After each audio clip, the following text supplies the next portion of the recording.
शमसुद्दीन गाजरे यांचा 719वा उरूस चालू आहे. आता आम्ही भोई समाजाचे असून आमचा संदल घासण्याचा मान आहे. माझी आत्ता ही 9वी पिढी चालू आहे. हे माझे वडील आहेत मोहन नागनाथ दत्तुरे, मी आदित्य मोहन दत्तुरे. आमची 7-8 माझी आत्ता 9वी पिढी चालू आहे. मी माझ्या आजोबांच्या काळापासून संदल घासण्याचा आमचा मान आहे दर्ग्याचा.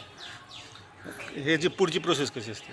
ही संदल आता सकाळी 8 वाजता चालू केलं आहे आणि आम्ही सकाळी घरातले सगळे रोजा राहून याची संदलचं प्रक्रिया पूर्ण करतो. संध्याकाळी 6 वाजेपर्यंत संदल आम्हाला ही कमिटीकडे सोपवायचा असतो. हे 2 डेरे आतमध्ये दर्ग्यामध्ये असतात आणि आम्ही त्यात संदल काढून मिरवणूक काढली जाते संदल.